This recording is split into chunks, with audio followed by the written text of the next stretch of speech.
Been a bunch of people on Twitter over the last 4 or 5 months asking me to comment on this string of articles that seems to be building on each other. And there's just some absolutely ridiculous, moronic things being printed. I think it started probably with this Bloomberg Business Week article that Charles Kinney did. How did the world's rich get that way? And basically, this was back in April, and he goes through, and I'm not going to read you the whole article because it'll make you puke. It's just, Charles, you're a moron. Seriously. Unbelievable. The premise of the article is that when you compare the rich to the poor, the biggest factor contributing to their wealth isn't the decisions they've made, it's blind luck. We are a long way from equality of opportunity. The rich are rewarded for the same effort far more than the poor. The wealth of children can be explained by the wealth of their parents. Half of all jobs in the U.S. are found through friends and family. Wealth results from nepotism. These are the things he's saying.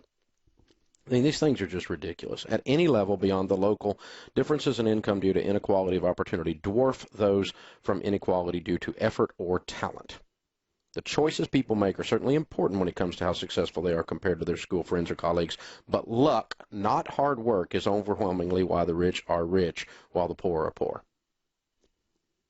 USA Today Robert Frank did an article called, "Is the Key to Getting Rich Risk or Luck?" If we assume that wealth comes from working hard, taking great personal risk, and coming up with great ideas, then the wealthy don't necessarily owe society for their success. But if the rich are simply lucky, or if they get wealthy on the back of America's publicly funded infrastructure, they owe more of a debt in the form of taxes or philanthropy. See, that's the core of this. It's socialism. It's the Operation Wall Street morons. The concept of, wealth is unequal, so we have to figure out that it's random and it's blind luck, as Charles Kinney says. New York Times article in April, Robert Frank says, although people are often quick to ascribe their own successes to skill and hard work, even those qualities entail heavy elements of luck. A person's salary depends far more on where she is born than on her talent and effort. Princeton commencement speech author Michael Lewis says success often comes from luck, yet the successful often rationalize their success as stemming from talent or work or intelligence. See, these are just absolutely ridiculous because all the evidence, as opposed to you liberal socialists' mentality, all the evidence supports otherwise. See, the premise of this is the guy who works at Walmart just wasn't as lucky as Sam Walton. The guy who works at Dell just wasn't as lucky as Michael Dell. The gal who works for Microsoft just wasn't as lucky as old Bill Gates. He was just lucky. The guy who drives the golf cart, he's not as lucky as Tiger Woods. The guy who's putting up the lighting and stringing it up on an hourly rate, he's not as lucky as Brad Paisley. The guy who works at Chick-fil-A is not as lucky as Truett Cathy. It was just blind luck. Do you hear how ridiculous this is? This is absolutely moronic. The problem is these guys keep beating this drum and beating this drum and beating this drum, and it does two things. One is it rolls socialism in with a red carpet, this idea that wealth has to be redistributed because it was just random, blind luck. I mean, you don't have any right to claim your success was from hard work or talent or both. And so you owe society. That's problem number one. Problem number two is if it's blind luck, why work?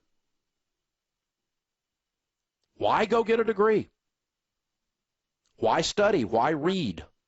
Why get better? Why practice your craft? Doesn't matter.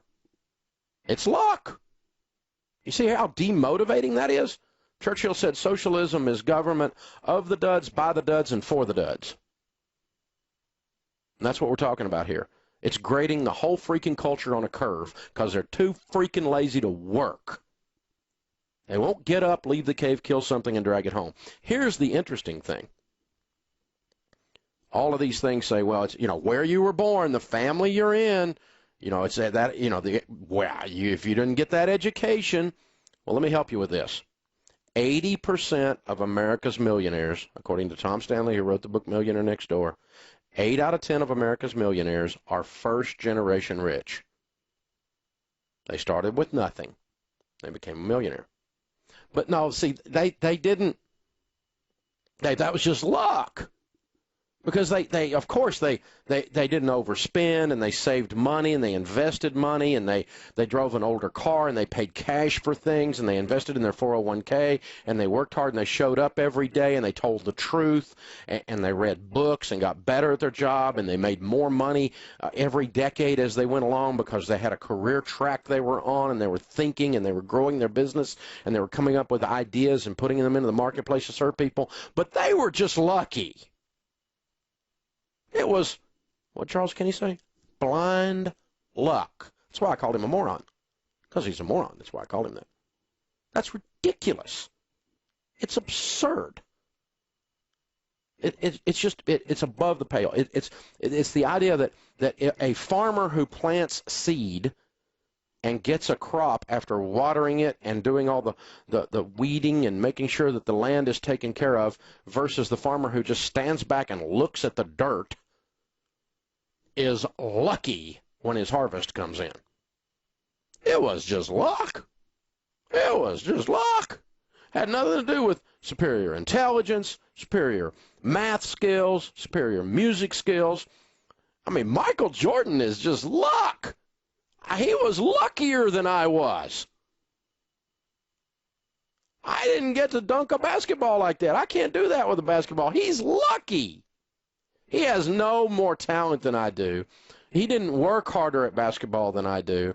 He doesn't have physical intelligence that I don't have. He was just lucky. The same thing's true in business. There's Michael Jordans and Tiger Woods all in the business world. And luck had nothing to do with it. Had nothing to do with it. And so I've quit saying I'm lucky.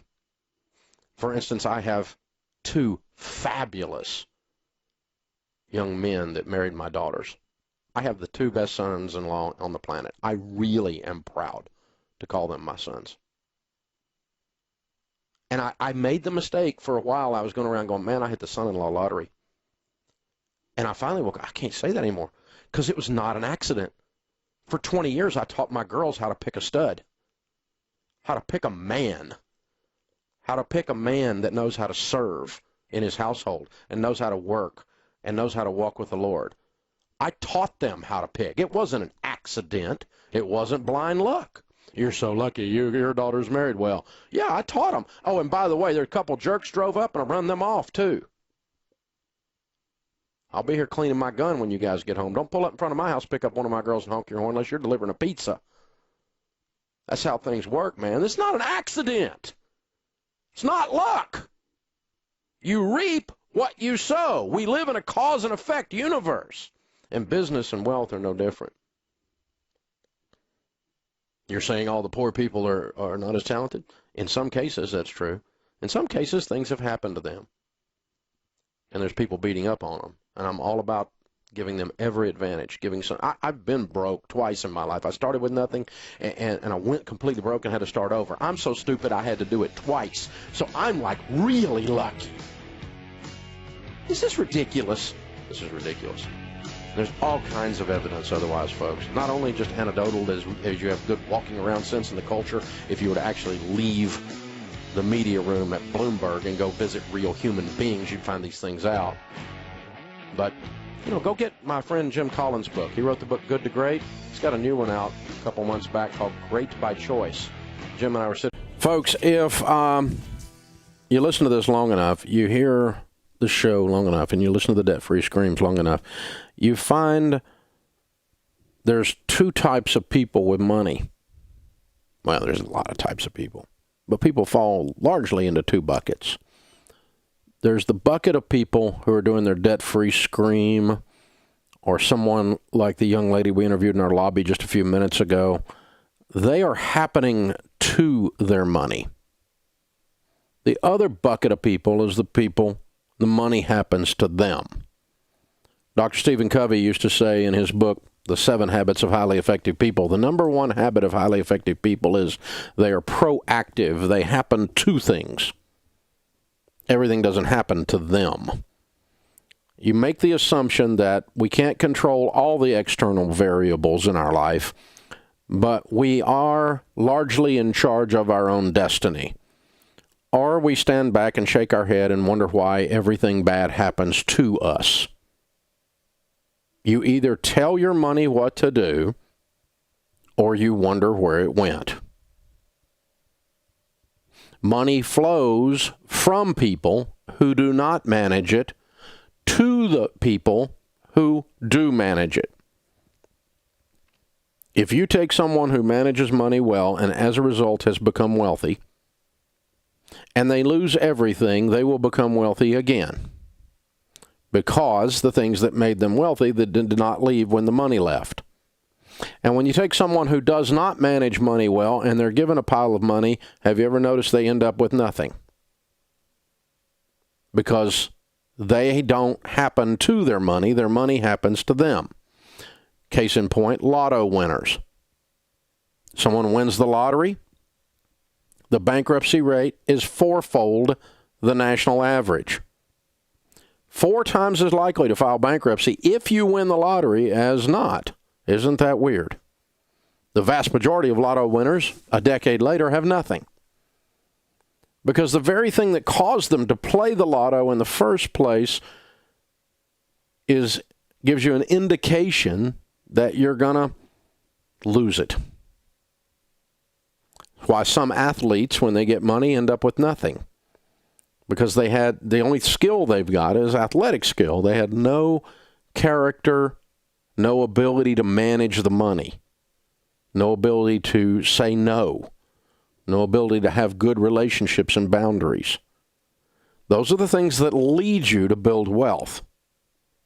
And so wealth is an intentional act. Now, bad stuff can happen to people, and sometimes people are poor because people are oppressing them. I understand that. I'm not picking on the poor. That's not what I'm doing. But what I am saying is that sometimes you're where you are because of a series of decisions you've made.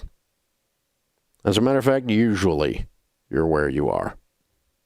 And you can make new decisions.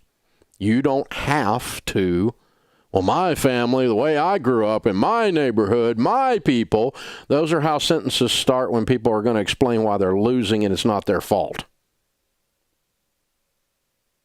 The little man can't get ahead. People like me, you don't understand about the isms that are out there. Yeah, I do. Isms are real. They're real. But I meet people every day who overcome their isms. Sexism, racism. People overcome their isms all the time. Hard work, hustle, smarts, looking forward, controlling the destiny. Can everybody do it? Apparently everybody can do it, but most people choose not to.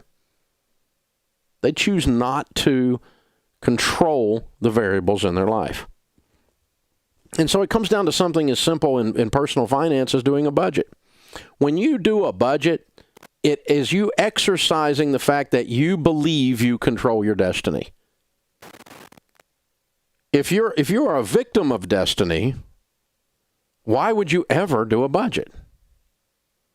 If you're going to be controlled by an ism, if you're going to be controlled by the way you grew up, if you're going to be controlled by people in my family, people of my heritage, people of my ethnic background, people of, you fill in the blank, if you're going to be controlled by that, I grew up on the other side of the tracks, Dave. Most millionaires did, by the way.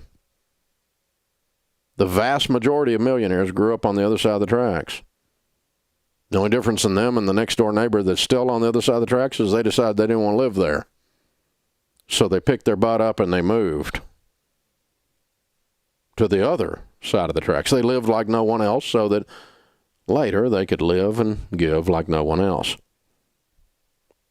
Consequently, we see things like the 5 million families that have been through Financial Peace University.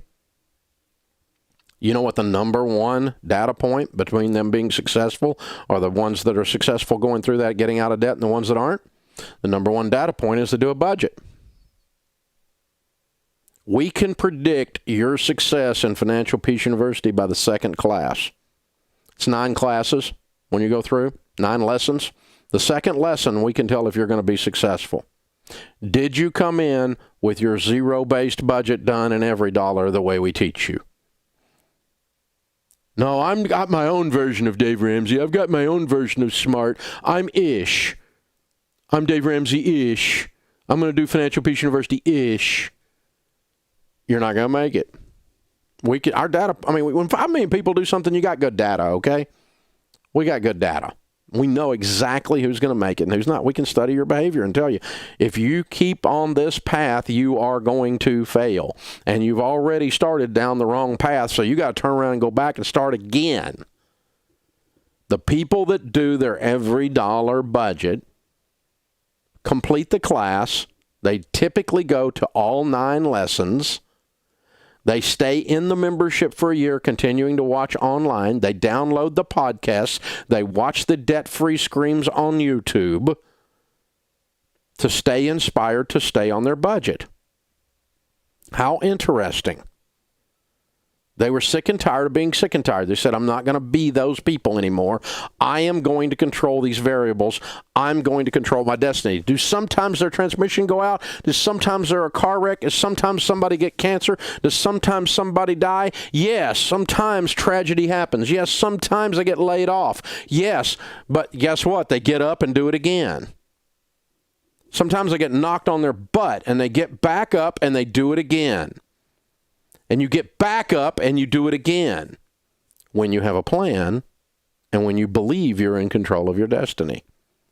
If you fall off your budget and you mess up, you get back up and you do it again. You don't take the Every Dollar app off your phone. Which, by the way, it's fairly easy to put back on because it's free. And you sit down there and you do your budget. The correlating statistic between people that win at anything and people that lose are those that are intentional. People that win are intentional. You don't accidentally win the freaking Super Bowl. They never interview the guys at the end of the Super Bowl and go, how'd you do that? I don't know, man. I just got off the bus and I just won. I have no idea. No, it's an intentional act of a decade plus, 2 decades usually, of practice and skill development that brought them to that. 10,000 hours of practice brought them to that. You don't accidentally play a guitar like Brad Paisley. It's not an accident. It's an intentional act. Now, some of you got drunk and woke up married, but most people getting married is an intentional act. You date, you court, you're very focused, you do everything right, you smile at the right time, and you shave and take. That the borrower is slave to the lender. Because your most powerful wealth-building tool is your income.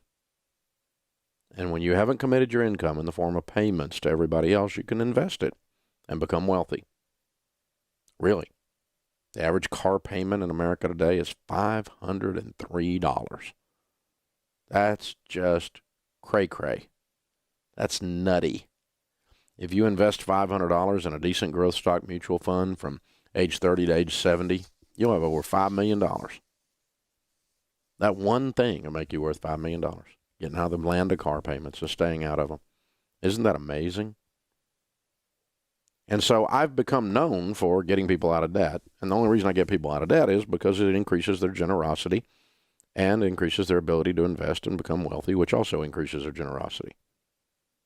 And it changes your life. It changes your family tree. It changes your retirement. You retire with dignity. You don't have to buy that cookbook, 72 Ways to Prepare Alpo, and love it. You can retire with dignity. But you have to do it on purpose. And getting out of debt in order to invest is the shortest way. And what is amazing to me is that almost the entire financial industry focuses on one part of the equation, and that's the investing part of the equation, and they all have a bunch of theories. Now, I've had all the letters and licenses after my name. I have a degree in finance. I've had all the licenses in the business, dropped all of them because I didn't want to be regulated what I could say here on the air. The only license I still have active is my real estate license. I've had it since I was 18, and they don't regulate much. So I'm going to keep that one. But, the rest of it is just, It is amazing the number of people in the financial world, whether they're financial advisors, writers, bloggers, whatever they do, that have opinions about money that don't have any money, and whose track record on teaching people to invest and getting them to invest sucks. 3% of the public is where all of those people make their money, off wealthy people. They make all their money off wealthy people. And most of the advisors out there won't fool with you if you don't have some money. They don't want to sit down and talk to you. And so we started teaching people, of course, all these years ago, how we invest. And then as we've met with many, many, many thousands of millionaires over the years, how did they invest? What are they doing? Well, we suggest, and I personally invest in good growth stock mutual funds. I spread it across 4 types: growth and income, growth, aggressive growth, and international. And I buy mutual funds that have at least a 10-year track record. Well, Dave, shouldn't you just buy index funds? Well, you can if you want. Index funds, basically an S&P 500 fund, mirrors the market. That basically is the stock market. And so you're going to do exactly what the stock market does, good or bad. The mutual funds that I buy outperform the S&P 500. And they're really not that hard to find. A lot of mutual funds don't outperform the S&P 500. So if you're going to buy that, well, that'd be dumb. Just buy an S&P 500. But I buy mutual funds that outperform the S&P 500, and my portfolio mix that I just outlined is pretty much always beats the market because I buy funds that outperform the market. It's not that hard to do. You open up the prospectus, and there's 2 little lines on the graph. One of them is the S&P 500. If the mutual fund you're looking at, if that line is below that S&P 500 line, don't buy that fund. Duh. This is hard. Really not that much to this. But, Dave, you just tell people buy those loaded funds. Yeah, those pay a commission. That's fine. Have somebody in your life helping you do the investing. All the data says that you'll continue to invest doing that. But when you're out there by yourself with all your theories, and they some idiot newscaster comes on the evening news predicting the end of the world, what do? You cash out all your mutual funds at exactly the wrong time because you don't have anybody in your corner saying, don't jump, don't jump. Instead, you're just out there with your own emotions and the newscaster. And that's how you pick out when you jump in or out of the market, and that's just dumb. So all the data says a decent portfolio of good performing mutual funds wins. And the big thing is actually putting money into the mutual funds, actually investing. One piece of research shows that 74% of the reason of retirement success is doing it. It's called savings rate. The number of you that put money in versus talk about it and continually put money in. Year after year, year after year, year after year, month after month, week after week, out of your check, into your 401k, over and over and over and over and over again. This is how you get wealthy. You do not get wealthy by saving on fees because fees don't keep you from getting wealthy. It's ludicrous. These are theories promoted by people who don't do anything. And most of them don't have any money. So I'm a multimillionaire, and I pay mutual fund fees to my broker. Boom. Just like that. Did you hear that? And you know why? Because I need a broker in my life. I need somebody that's an advisor. I know a lot about mutual funds, but I don't pick my own. I let them pick out 4 or 5. I'm not going through 8,000 mutual funds. I have what's known as a life. I'm going to actually have, pick out 3 or 4 dudes. I'm going to sit down with you. We're going to look at them. I'm going to pick out that. It takes me about 30 seconds. And let me tell you how I pick mutual funds. About 80% of the choice on my mutual fund, 85%, is based on its rate of return, its track record. I look, if the track record's tied and I'm trying to look, I look for the longest track record. Who's been doing it a long time? I like neighborhoods with big oak trees when I'm buying real estate. You see what I'm saying? I like a long track record, something stable. I don't like risk. I like to make money. Risk equals not making money for me. Big risk anyway. And I pay the fee. Now, I'll look at the fees and see if the fees are unusually high, and I might pick a fund if everything else is equal that has a lower fee. But I'm not so, some people are stepping over $5 bills trying to pick up pennies, worrying about these fees. And, I saved $57 out of 1,000. Woo, you're getting rich. That's not what's getting you rich, dude. It's the fact that the fund is invested in something that's going up in value, and you do it over and over and over and over again. And don't jump in and out of the market based on what's going on. It's going down, I'm scared. It's going up, I'm greedy. That's called investment. The largest expenditure that the average family makes is your home, real estate. It is therefore the largest possible blessing and the largest mess you can make. Buying it wrong, buying at the wrong time, not knowing what you're doing. And yet everyone says, buy a house, buy a house, buy a house, buy a house. As soon as you get like 4 years old, they start telling you to buy a house. If you are renting, oh, Lord, you can't be a renter. Oh, renters are awful. Don't be a renter. Renters are bad. You don't want to be a renter, right? And you don't want to be a renter for the scope of your life, but there are times in your life when renting makes more sense than owning. And one of those times is when you're brand new and you're broke and you're young and you don't have any money.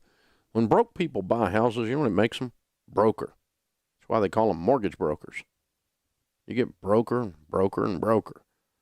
When you're broke and you buy a house, Murphy moves in your spare bedroom. That's the guy, if it can go wrong, it will. And he brings his 3 cousins, broke, desperate, and stupid, with him. The hot water heater goes out. The roof leaks. The dog gets run over in the street. Your life looks like a country song, And it's what happens when you're broke and you buy a house. House is not a blessing for broke people. It's actually the month to month, month in and month out, it can be more expensive to own than to rent. Because if that $4,000 heat and air system goes out and you're a renter, you call the landlord and go, dude, your heat and air system's out. And they just send somebody magically over there to fix it, don't they? Isn't that interesting? But otherwise, you got to wring your hands and come up with $4,000. And that's very real stuff. So, to start with, let's just establish when it comes to real estate that renting is not a bad thing when you have a plan to get yourself together financially. You need to be out of debt. You need to have an emergency fund of 3 to 6 months of expenses. Then save up your down payment. But a lot of people get all hot and bothered and they say stupid stuff like, well, this is stupid. If you've ever said this, you were stupid. I've said it. I was stupid. When I said it, I was stupid. And when you said it, you were stupid. Are you ready for this? Well, the house payment's the same as a rent payment, so why wouldn't I own? See, that's stupid. Because you left out the $4,000 heat and air system. You left out the taxes go up and the insurance goes up. And you left out ... And so, it's really not cheaper. And it is in the long run because houses go up in value. And in the long run, the payment, if you take a good fixed rate mortgage, doesn't go up and rent does go up. So in the long run, owning is a good idea. But on the short term, for the first year you own, it's cheaper to rent. Most cases, anyway. Well, you can't find people start coming around, they start throwing around all these absolute fatalism crap, and I was forced. There's just nothing in this whole city. Like your city is weird or something. Your city's, it's just everybody's got a place to rent. So when you buy and you put the house on a 15-year fixed rate mortgage, you basically have a forced savings plan. That's one of the benefits of owning.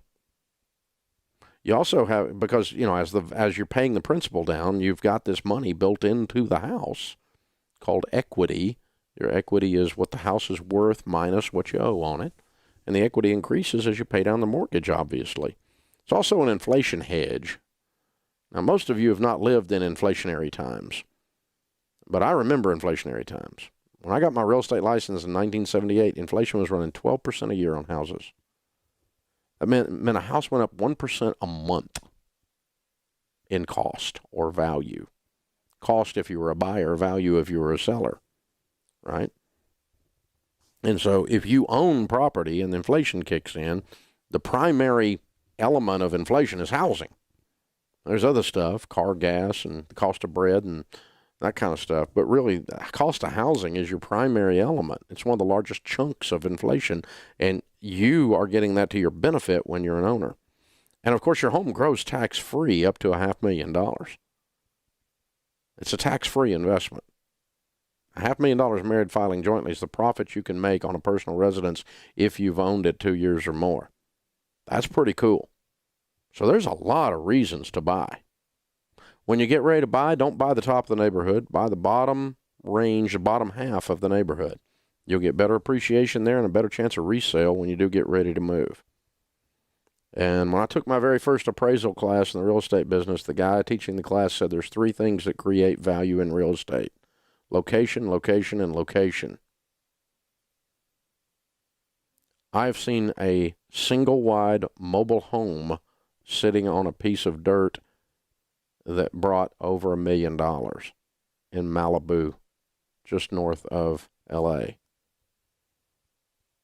Yeah, and some of your really, really nice houses aren't worth $1 million. So that's all about the location. Now, it wasn't the mobile home that did that. It was the piece of dirt. It's freaking Malibu's expensive, you know. Per square foot, there's nothing more expensive in the U.S. right now than Manhattan. And so those of you that are our friends listening in New York, you got location, location, location. When you're picking out a home, if you can find something with a view, it's up on a little bit of a rise, a little bit of a hill, or in the case of Tennessee or those of you out in the Rockies, up on a big hill, that view is worth. You ever heard of $1 million view? Yeah, that's where that saying comes from. People pay extra for a view. And if you're on or near the water. We have a little neighborhood right here just down the street from our office that's been there since I was a kid. It's 100 years old, you know. It's called Meadow Lake. Now, the lake is no more a lake than Flat of the Moon. It's a freaking pond, okay? It's a little bitty pond, but it's called a lake because this builder built houses around it a bazillion years ago. The houses on one side of the street are, quote, on the lake. The houses on the other side of the street are not on the lake. You would not believe how much more the ones on this pond, lake, bring more than the ones across the street. If you've ever bought real lakefront property or beachfront property, you know, if you're across the street from the house that's on the beach or across the street, it's a whole lot cheaper. There's a reason. On the water or with a view, anytime you can sneak into your equation, you're going to see better appreciation. And stand in the street and look at the house and go, is this house just really ugly? Has it got bad bones? Has it got bad curb appeal? Don't buy an ugly house. It's not going to get prettier because you move in it. I have bought some ugly houses, and you know what? When you get ready to sell them, they're still ugly houses. They don't go up in value. If it's ugly, it's just ugly, all the way to the bone. You know, so just use some sense when you're doing this stuff. We'll talk just a little bit more, and then we'll take your calls and talking real estate this half hour.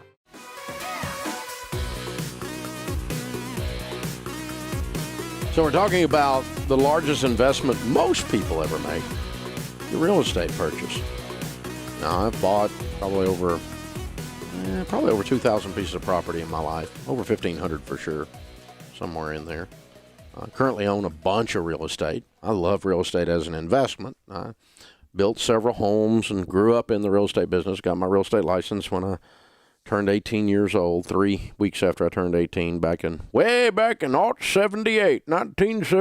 Yep. So, so I've done a bunch of real estate deals, and to me, it's all just a house. I don't really get all torqued out about certain pieces of dirt. Some people get all twisted up about dirt or a certain piece of property or, you know, that kind of a thing. I mean, there's things that I'm nostalgic about for sure, and thinking about, but you know, it's just a house, and there's one on every corner.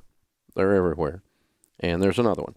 So you need to just slow down and not get house fever when you're buying, and you get all stressed out. Like right now, people are running around there. You know, there's like multiple offers coming on a listing because some of these markets are white hot, and people get stupid. Just slow down. It's the largest purchase you're ever going to make for most people is a piece of real estate. And you're going to spend more money there than you spend anywhere else. Slow down. A good rule of thumb on any decision making is this: the small little dinky decisions that you make in life, make them fast. And then that leaves you bandwidth emotionally and time-wise and everything else to spend time on the large decisions. You know, people get in line to buy, they can't decide whether to buy Eclipse gum or buy, Dentine. And they get all paralysis of the analysis about their breath or something. It takes them 30 minutes to make a decision on gum. And then on the way home, they impulse a car. See, that's backward. You just, it's gum. You're not going to be pretty when you chew it anyway. You're just you. So shut up. Get the gum. It's just gum, And then slow down on these big decisions. So when you're buying a house, do not buy the top of the neighborhood. I just had a discussion with one of my leaders, stopped by my office a while ago, said she was looking at a new home, a really nice property, and just concerned about the neighborhood, wondered what I thought about it. It's a great neighborhood. I think she'll do great there. But my first question is, you're not buying the top of the market. Don't buy the top of the market in that neighborhood. Don't buy the most expensive home in the neighborhood because it's harder to sell. People are not looking for that house, that price range when they go to that neighborhood. They're looking for a notch or two down. And you want to be in that notch or two down. You'll get better appreciation and have a better chance of selling it when you do that. And remember, like we said before the break, there's 3 things that affect property values: location, location, and location. And in every city, there are those invisible lines. You ever hear somebody say, I grew up across the tracks? On the other side of the railroad is that railroad track was an invisible line. And on one side of the railroad was where the poor people were, and on the other side is where they weren't. And that's what they mean by across the tracks, right? And so that's, that's what you're looking at. And you don't know where those tracks are if it's a city you don't know. I mean, you can look around sometimes. There's some telltale signs the way the neighborhood is kept up or something. But I grew up in a neighborhood where it was nice brick homes built in the 60s, typical suburban neighborhood. And these houses, when I was 16 years old, they were selling for $45,000. Now they'd sell for $145 probably, or $180 or something like that. But say they were selling for $45,000. Strangest thing, the exact same house, same time frame built, actually a little bit older, was right across the main drag a mile away. There's a main drag, a main artery of traffic running north and south through our city. And on one side of that artery, that same house brought $5,000 less, which is 10% less. It'd be $51,000 on one side of the artery and $45,000 on the other. It's 10% swing, but square footage, the items that you find in the home, the quality of construction, the age, everything was very, very similar. The only difference was one was on one side of the road and one was on the other, and it was perceived, for whatever reason, to be slightly cooler to be on that side of the street. And people would pay for it. And people paid for it because people paid for it. And that's how locations enters into this. And again, we said be near water when you can, and be near a view or with a view or on the water when you can. You're always going to see much better returns there and have a much more likelihood of selling there. You're buying bargains. When you're buying a house, you look for things that people can't look past. The average buyer can't look past the minor things. And minor things are things you can fix easily, like carpet or paint color or a gutter hanging off. You can put a set of gutters on a house for nothing. And I hope I find the gutter hanging off and the weeds are tall. Oh, darn. Buy a lawnmower, and get a deal on the property, and you can buy like a whole truckload of lawnmowers for what you save on this property. Matter of fact, you could hire people to cut the grass for you with what you save on the property, right? So, take things like that. I used to go into a property. I would love seeing something that was very poorly decorated, or it was a mess. The lady didn't keep house well. That means there was a bargain, because the typical person can't look past the unmade beds and the Elvis print over the master bedroom bed, And you remember the old 1970s green shag carpet? We actually had rakes that we raked the carpet. Do y'all remember that? Yeah, I used to look for that rakeable carpet because that meant it was old, right? And and it was nasty usually. And you could put carpet in a house for nothing. compared to getting a bargain on the house. Now, I want a deal. I'm talking substantial discount, but these are all aesthetic things, paint, carpet, that kind of thing. Even a roof, you can put a roof on a house. Most of the time, that's not that killer. All right, here's the one I love in the South. It's got termites! And people just pass out and flop on the floor and foam at the mouth and everything else. It's crazy. Let me just tell you, there's termites everywhere in the South. It's humid, and they're everywhere. And you need a termite ladder, and you want to make sure the house hadn't been torn down by termites. But again, I've owned almost 2,000 pieces of property. The number of times I've seen a house that was completely destroyed by termites, that someone just didn't notice the house was falling down, is almost zero. But I have bought deals on houses because people got emotional. It's got termite infestation. It cost me $3,000 to fix 5 boards. And I bought the house $40,000 or $50,000 off because everybody got emotional about a couple of white bugs. Spray the crap out of them with a termite company and replace 4 boards and put an exterminator in there. It's not that big a deal. It's not. Now, again, inspect it, make sure it's not falling down around your ears. But these things that people get completely torqued out about are where you find your bargains. What you don't buy is what we said earlier, is a house that's ugly. If it's got bad bones and it's ugly from the street, don't buy it. It's not going to get prettier. And it's not paint color. We're talking the way it's built. That house should not have been on that lot. It's poorly designed. It's got the wrong columns. It's got the wrong front porch, the wrong elevation. It just looks like crap. And you know what? It's going to look like crap the whole time you live there. And when you get ready to sell it, it's still going to look like crap. People are going to stand in the street and go, that's the ugly house. And they're going to want a discount. A deep discount. You thought you got a bargain, but you're going to turn and give somebody else a bargain to get rid of it. I've owned a couple of those. They're bad news. Don't do that. And the same thing's true with a bad floor plan. Some of these people, they do what we call country house. They keep adding on rooms, and there's no architecture. And so you end up walking through 2 bedrooms to get to a bathroom and all this crap, and it's just got bad walls. The thing is just pieced together. It's like, we'll bolt this on here, we'll bolt this on here. Like a bunch of people drank 2 cases of beer and then came up with an idea on how they're going to add on to the house. It's a bad idea. So don't get into that. Use good real estate agents. They're worth their money. Use a home inspector. Always get an appraisal. And always buy title insurance. Never buy a property without title insurance. It's worth every dime. There's a couple of pointers for your real estate class for the day. Right here on the D. That was done by the administrators and retirement plan professionals. Translation Financial Nerds did the research. And they did research to figure out what the number one indicator of people having money in their 401k is. Is it the rate of return of their investment? Is it the expenses of their investment? Is it the commissions paid to their broker that keeps them from building wealth? Is it the fact that they were so smart that they DIY'd everything and did it with, I'm saying this sarcastically, and did it all with no loads because they read Money Magazine and don't have a brain? Is it all of these, false things that float around about investing? Now, I got to tell you, if you had asked me what the number one indicator of people building wealth in their 401k, I would have said rate of return.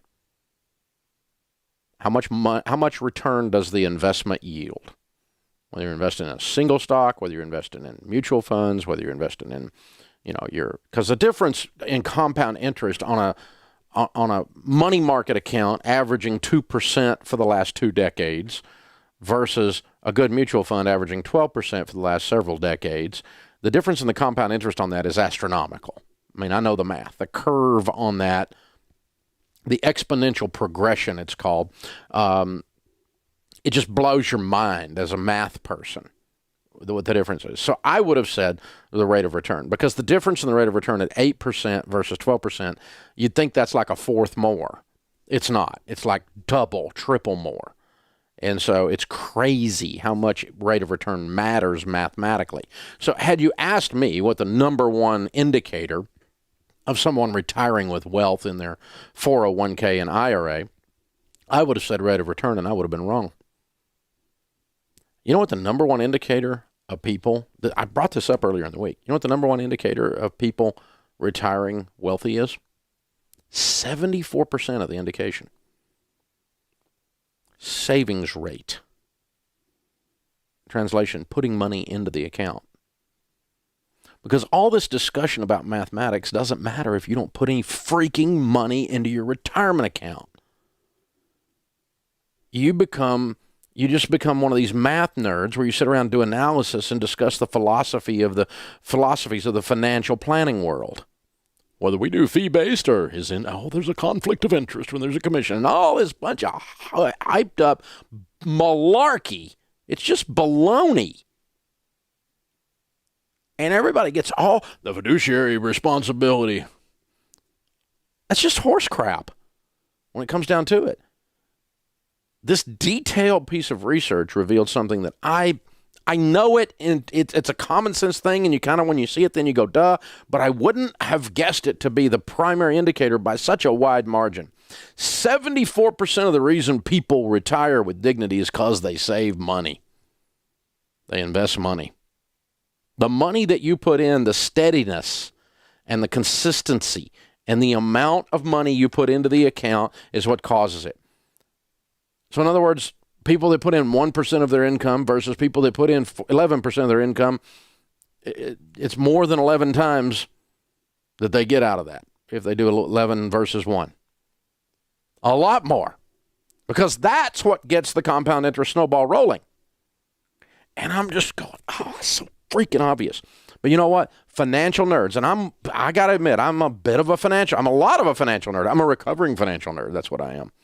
Trying to use wisdom and common sense in the midst of an academically paralyzed industry. Math nerds on steroids. I mean, paralysis of the analysis beyond belief is the financial world. Because we all sit in class with our little present value calculators and just, go bananas with our brain work. Instead of just going, you know what, the number one key to helping people, if I'm going to help you, in other words, get rich for retirement, the best thing I can do is get you to save money. If I can get you to save money, it's the number one indicator that you're going to retire with dignity. Because your savings rate, if I can get you to do your Roth IRAs, get you to do your 401ks, get you out of debt so that you can do that, get your emergency fund in place so you don't go and cash the stupid thing out once it's going because you have an emergency and didn't have an emergency fund. Keep you from borrowing against your 401ks. Keep you from cashing them out to pay off debt. Keep you investing and investing and investing and investing and investing and investing and investing and investing and investing. If I can do that for you as your teacher, as one of the people who influences how you think about money, I've touched the number one thing that causes you. I mean, I could teach you about the details of mutual funds and expense ratios. I can teach you about how to look at rates of return and track record. I can teach you about no load versus load. I can teach you about 12B1 fees. We can get out a prospectus and put everybody to sleep and read through a mutual fund prospectus. And you drive off the road falling asleep. I can do all of that, and none of that causes you to build wealth. The number one thing, 74% of the reason that people win with money in their investments is they actually put money into the investment. And so, $100 a month invested at 12% from age 25 to age 65 is on average going to come out at 12%, $1,176,000. So I said that the other day on the air. Lady tweeted this morning, fabulous tweet. She says, so I was trying to explain this to a friend of mine, and he says, yeah, but $1 million isn't going to be worth that much in 30 years. 40 years. It's a 40-year example. Now, this is the dumbest response that you could possibly give to someone who's telling you. Now, listen to this. Someone's telling you $100 a month invested from age 25 to age 65 is $1,176,000. And the idiot's response is, but $1 million isn't going to be worth that much in 40 years. Let me tell you what it's worth. More than you're going to have. Because you're such a moron that you look at that example and you go, well, $1 million isn't going to be worth anything, so what am I going to do? Nothing. And when you do nothing with your investing, you know what you have? Nothing. Because you know what the number one indicator of you having money and wealth at retirement is? That you put some freaking money in the account. Instead, you go, well, it's not going to be worth anything. And you sit around. I mean, what kind of moronic response is that? Loser response. Of course, $1 million in 40 years is not worth what $1 million is now. Inflation will eat the value of it. But it's going to be worth a whole heck of a lot more than you're going to have because you put nothing in because you said $1 million isn't worth anything, so your example doesn't matter. So I'm not putting any. I don't want $1 million because $1 million isn't cool. Well, no, you might need 10 million. I'm good with that. But you're not going to have it with that attitude. Golly. It's scary how stupid people are. Man, it's scary. It's like, here's how you have $1 million. Yeah, but $1 million isn't going to be that much. $1 million isn't that much now, by the way. Let me help you with that. $1 million isn't that much. It's not going to be that much in 40 years. It's going to be more than you have, you moron. That's the answer. But, in polite company, I can say that on the radio, but you're not going to look at somebody and go, you're just too stupid to talk to. Your parents are cousins. Oh, my gosh. You just really don't do that in polite company. You don't just sit and look at your friend who's an idiot and call them that, unless you're like best friends, and then it probably still doesn't work out. So, but what a moronic statement. I'm not going to save money because there's inflation. Maybe that's the actual reason you should be saving money, because there's inflation. Because let me help you with this. Inflation isn't going to help your social insecurity check, because it's not keeping up with inflation. Yeah, try making a great life for yourself on $900 a month and see how that works for you. You'll be ordering that cookbook, 72 Ways to Prepare Alpo, and love it. So don't make moronic statements when people are teaching you about wealth, like it's not good enough. That's just dumber than a grubworm in a box of rocks, man. I'll tell you